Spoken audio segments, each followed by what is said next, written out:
What's going on, family? This is Scrapbook Boxing, Museum of the Forgotten Fisticuffs series. I want to talk about Giovanni Francesco Panica. He was a middleweight champion when he defeated Mike O'Dowd in 1920. He would eventually lose his belt in 1923 to the great Pittsburgh windmill, Harry Greb. His name was Johnny Wilson. Johnny Wilson was born March 23rd, 1893 in Harlem, New York. Now, what took place in 1893 was the world lightweight champion,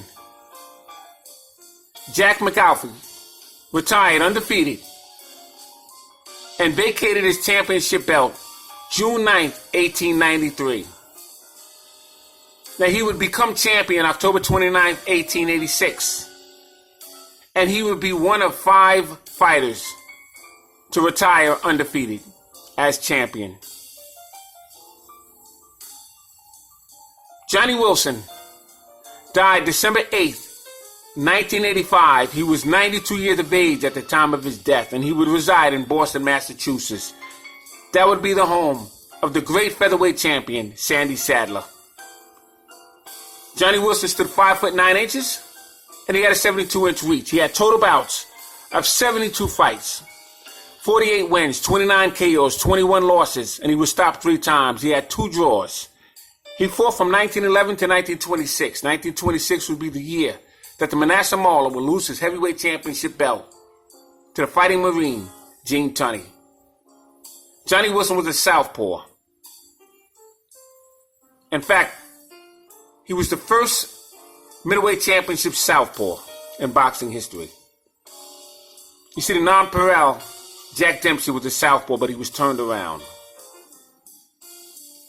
Johnny Wilson became middleweight champion when he defeated Mike O'Dowd in 12-round decision, May 6, 1920. He fought him at the Mackness Building in Boston, Massachusetts.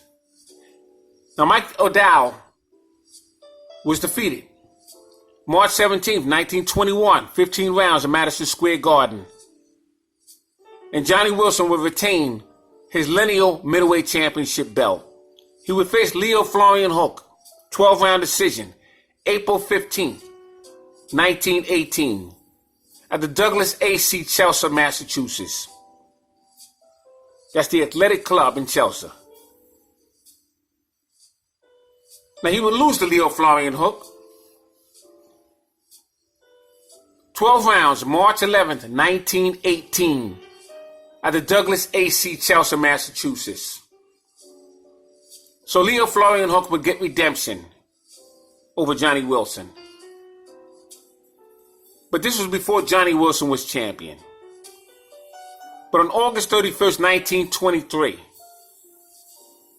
the Pittsburgh windmill, Harry Greb, defeated Johnny Wilson in New York's Polo Grounds, and Wilson lost the lineal middleweight championship belt.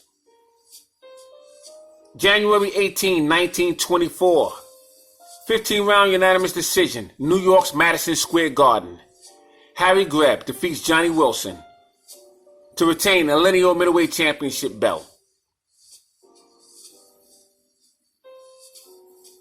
Now, by this time,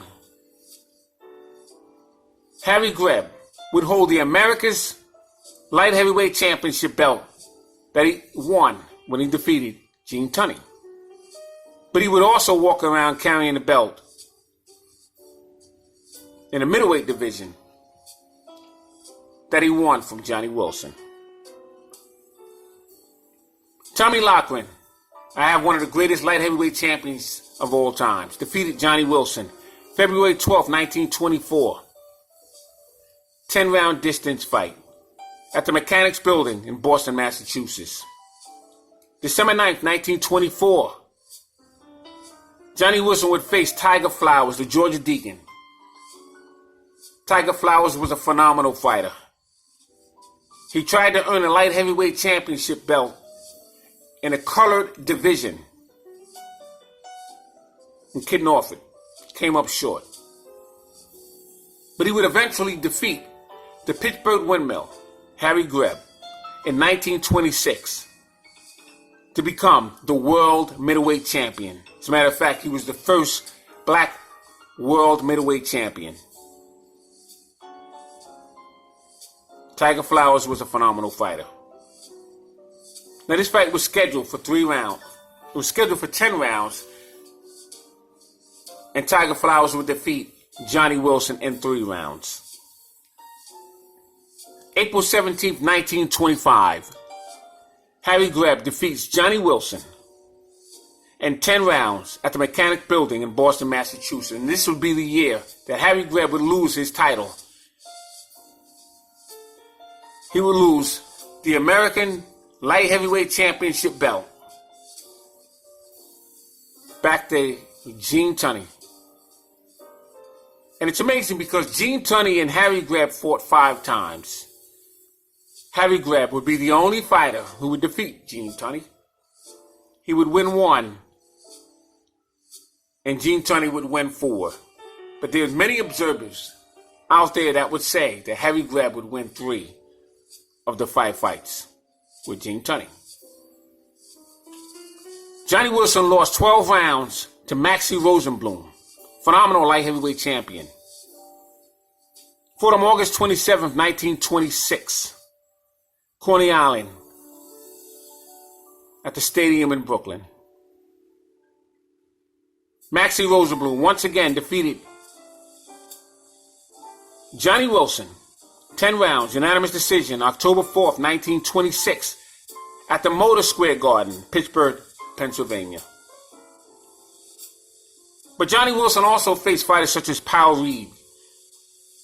Powell Reed was a very good fighter, had a total fights, 76 wars.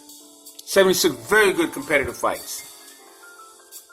45 wins, 25 losses, 20 knockouts. He was stopped 3 times and he drew 4. And Powell Reed fought fighters such as Allentown Joe Gans, Tiger Flowers, Mickey Walker. Just to name a few. Johnny Wilson also faced Jack Malone. Jack Malone was an outstanding fighter. He had a fighting career record coming in. 130 total bouts, 91 wins, 33 knockouts, 24 losses. He was stopped 4 times himself and had 10 draws. And he fought outstanding fighters such as William Gorilla Jones, who wound up becoming a middleweight champion. Mickey Walker, who defeated Jack Britton for the welterweight championship strap.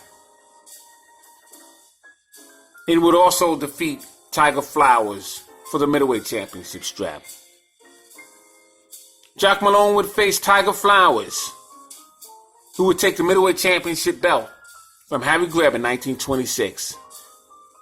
Jack Malone would also face Maxie Rosenblum. Phenomenal fighter he was. Johnny Wilson would also face Brian Downey,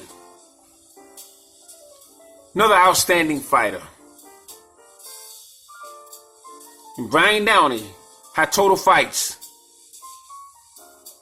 of 71 bouts, 41 wins, 25 KOs, 11 losses, 1 draw, and 11 draw. He was stopped once himself and he had 11 draws. He would face fighters such as Harry Greb, Jack Delaney, Ted Moore, Michael Dowd, Soldier Barfield, Jack Britton, just to name a few.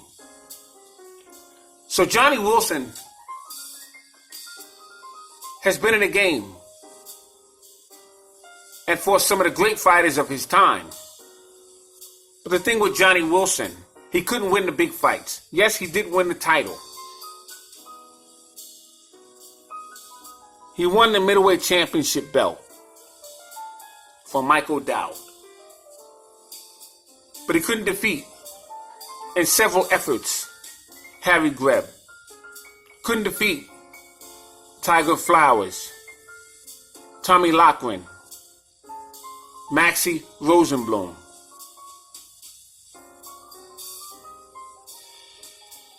So he's obviously not my all-time greatest middleweight champion history list. But he was a fighting southpaw that became middleweight champion in 1920. I want to show you are few opponents of Johnny Wilson. Now you have here Mike O'Dowd and Al McCoy. And Mike O'Dowd defeated Al McCoy November 14th, 1917. 6-round knockout scheduled for 10 rounds. He defeated him at Claremont Avenue Rink in Brooklyn, New York. And he would become the lineal middleweight champion of the world when he defeated Al McCoy. And Mike O'Dowd fought fighters such as Mike Gibbons. He fought on May 6, 1922.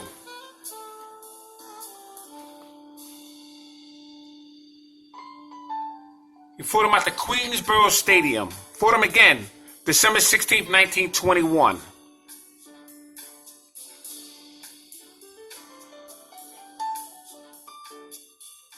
March 17, 1921. He would lose to Johnny Wilson. Madison Square Garden. And he would lose the World Middleweight Championship belt.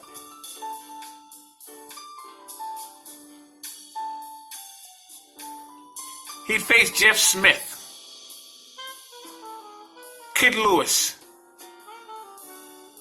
Jack Britton. He fought Billy Misk. Another phenomenal fighter was Billy Misk. You have Billy Misk to your right. And Mike O'Dowd would have a no contest July 6, 1913. 10 rounds in St. Paul, Minnesota with Billy Misk. He would also face him April 6, 1915. He would lose to Billy Misk at the Hudson Arena in Hudson, Wisconsin. It would be a newspaper decision. He faced Jack Britton several times. He would win one and lose two to Jack Britton. Did Mike O'Dowd. Now Harry Greb, the Pittsburgh windmill. He was a completely different animal. You see, he would face Johnny Wilson 3 separate occasions. In fact, I'm going to show you that fight.